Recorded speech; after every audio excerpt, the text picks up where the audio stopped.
आइए जानते हैं सितंबर महीने के मीन राशिफल के बारे में। यह महीना मीन राशि के जातकों के लिए उतार चढ़ाव से भरा रहने वाला होगा। आपकी राशि में पूरे महीने राहु महाराज की उपस्थिति होने के कारण आपको सही और गलत में पहचान करने में समस्या हो सकती है। इस कारण आप अपने मित्रों के बुरे बन सकते हैं। इसलिए अपनी वाणी पर संयम रखें और जो कुछ कहें उसे पूरा अवश्य करें। किसी से झूठा वादा करने से बचें। करियर के क्षेत्र में यह महीना ठीक ठाक रहेगा। आपको यात्राओं से और अपने साथ काम करने वाले सहकर्मियों से लाभ होगा।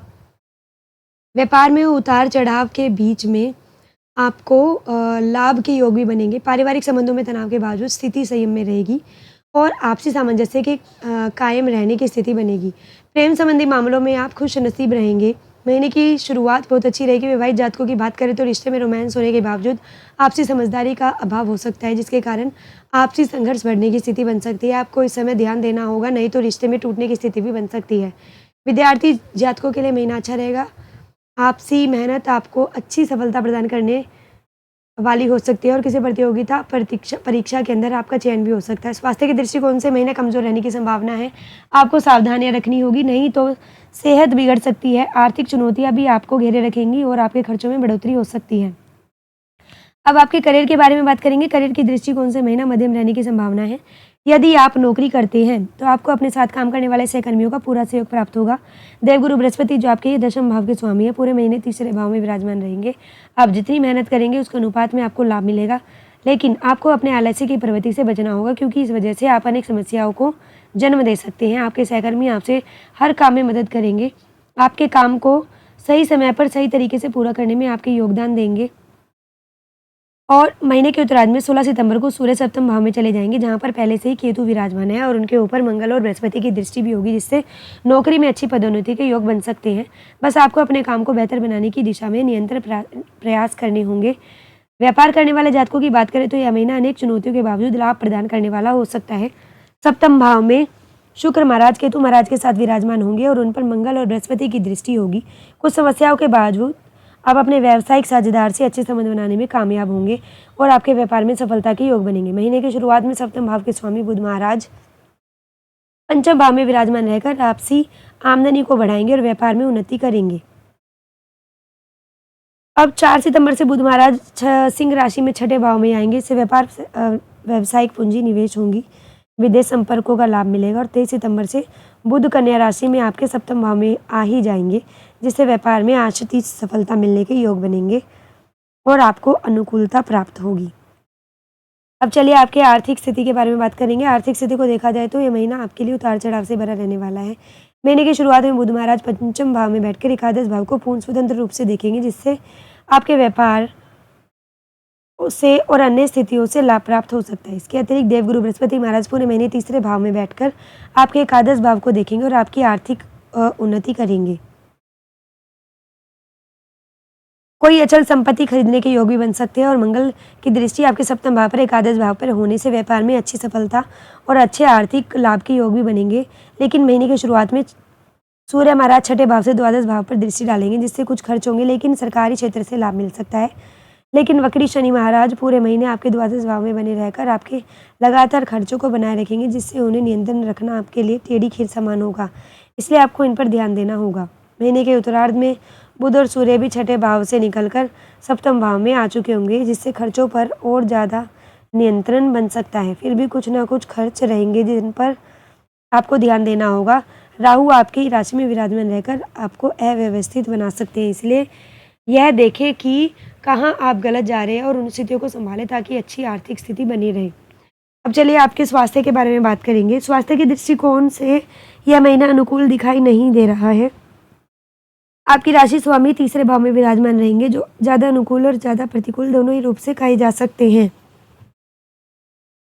यह एक मध्य स्थिति है, जिसके आपकी राशि में पूरे महीने राहु का उपस्थित होना ही दर्शाता है कि आप अपने स्वास्थ्य के प्रति लापरवाह हो सकते हैं और स्वयं के प्रति लापरवाही बरतना आपके स्वास्थ्य के अनुकूल नहीं रहेगा और आप बीमारी की चपेट में आ सकते हैं। इसलिए शनि महाराज वक्री अवस्था में पूरे महीने आपके द्वादश भाव में बनकर स्वास्थ्य को बिगाड़ सकते हैं। आपके पैरों में चोट लग सकती है अथवा मोच लगने की स्थिति उत्पन्न हो सकती है। आंखों से एलर्जी और आंखों की संबंधित समस्याएं परेशान कर सकती है। इसके अतिरिक्त कंधों में और जड़ों में दर्द ऐसी स्थिति जन्म ले सकती है। आपको सावधानी रखनी होगी। यह महीना कमज़ोर हो सकता है और आप स्वयं ही अपना ध्यान रखकर स्वयं को बेहतर बना सकते हैं। अब चलिए आपके प्रेम व वैवाहिक जीवन के बारे में बात करेंगे। यदि आप किसी प्रेम संबंध में हैं तो आपके लिए महीना ठीक-ठाक रहने की संभावना है। महीने की शुरुआत में बुध महाराज आपके पंचम भाव में विराजमान रहेंगे, जो आपके प्रेम प्रदर्शन को मजबूत बनाएंगे। आप अपने प्यार का भरपूर इज़हार करेंगे, जिससे आपके प्रियतम के दिल में आपके लिए विशेष जगह बनेगी। आपसी मीठी बातों से आपका रिश्ता और परिपक्व होगा। 4 सितंबर से यही बुध छठे भाव में चले जाएंगे, जिससे आप कुछ कहासुनी और संघर्ष हो सकता है। एक दूसरे को उल्टी सीधी बात कह सकते हैं। इस दौरान आपको कोई मित्र सहयोगी की भूमिका निभाएगा और आपके रिश्ते को और बेहतर बनाने में आपकी मदद करेगा। महीने के उत्तरार्ध में स्थितियाँ ठीक-ठाक रहेंगी, लेकिन यह महीना आपको यह समझाएगा कि आपको एक दूसरे को पर्याप्त समय और महत्व देना चाहिए, क्योंकि रिश्ते के लिए दोनों ही का होना आवश्यक है। दोनों की सोच समझ और आपसी सामंजस्य सबसे ज़्यादा आवश्यकता रहती है। विवाहित जातकों की बात करें तो महीने के पूर्वार्ध में शुक्रवार केतु एक साथ सप्तम भाव में विराजमान रहेंगे और उनके ऊपर मंगल और बृहस्पति की दृष्टि रहेगी, इसलिए रिश्ते में रोमांस भी रहेगा। लेकिन कहासुनी और शक गलतफहमी भी जन्म ले सकती है। लेकिन बृहस्पति महाराज की कृपा से रिश्ता बना रहेगा। 18 सितंबर से शुक्र भी तुला राशि में अष्ट भाव में चले जाएंगे, जिससे ससुराल पक्ष से किसी शादी या पार्टी फंक्शन में शामिल होने का मौका मिल सकता है। पारिवारिक जीवन में संतुष्टि आएगी। आपको अपने जीवन साथी से कुछ बातों को स्पष्ट कर लेना चाहिए, जो आपके मन में कुछ बहुत लंबे समय से चली आ रही है। बुध 23 सितंबर से सप्तम भाव में आकर आपके रिश्ते को और अधिक मजबूत बनाएंगे। चलिए आपके पारिवारिक जीवन के बारे में बात करेंगे। यह महीना पारिवारिक तौर पे मध्यम रूप से फलदायक रहने की स्थिति है। दूसरे भाव के स्वामी मंगल महाराज पूरे महीने आपके चतुर्थ भाव में रहेंगे, जिससे कुटुंब के लोगों का पूरा ध्यान आपके मकान पर और आपकी संपत्ति पर हो सकता है। इसको लेकर कुछ विचार विमर्श भी हो सकता है और मुँह ज़बानी जरूर हो सकती है। द्वादश भाव में बैठे वक्री शनि की दृष्टि पूरे महीने दूसरे भाव पर होने से आपको बाहरी व्यक्तियों के परिवार में हस्तक्षेप करने से बचना चाहिए, अन्यथा समस्या हो सकती है। आपके दादा और परदादा के माध्यम से आपको कुछ धन प्राप्त होने के और पारिवारिक संपत्ति प्राप्त होने के योग बन सकते हैं, लेकिन परिवार में कुछ अशांति बनी रह सकती है। चौथे भाव के स्वामी बुध महाराज महीने की शुरुआती 4 दिनों में पंचम भाव में, उसके बाद 23 सितंबर तक छठे भाव में और फिर 23 सितंबर से सप्तम भाव में रहेंगे, जिससे महीने की शुरुआत पारिवारिक जीवन में सुख और शांति लेकर आएगा। महीने के मध्य में आपको चुनौतियों का सामना करना पड़ेगा। माताजी का स्वास्थ्य पीड़ित हो सकता है और पारिवारिक विवाद जन्म ले सकता है। महीने के अंतिम दिनों में स्थितियां अनुकूल हो जाएंगी और पारिवारिक जीवन में सुधार होगा तथा आपसी संघर्ष कम होंगे, सामंजस्य बढ़ेगा। मंगल महाराज की उपस्थिति पूरे महीने चतुर्थ भाव में रहने से आपको पारिवारिक संपत्ति को लेकर किए गए प्रयासों में सफलता प्राप्त कर सकती है। परिवार के लिए कोई नया भवन खरीदा जा सकता है। देवगुरु बृहस्पति की कृपा से भाई बहनों का प्रेम आपके साथ बना रहेगा और उनसे आपके आपसी संबंध तीव्र रहेंगे। आपके व्यापार में भी उनका सहयोग बना रहेगा।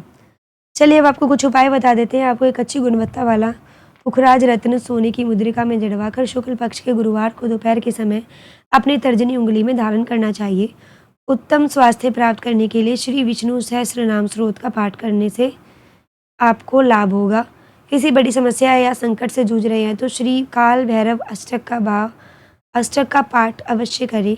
आपको शनिवार के दिन चमेली के तेल का दीपक जलाकर संध्या काल में 7 बार श्री हनुमान चालीसा का पाठ करना परम लाभदायक रहेगा। और ऐसी अन्य राशि को जानने के लिए हमारे चैनल लोक सेवा धर्म को सब्सक्राइब करें व वीडियोस को लाइक करना ना भूलें।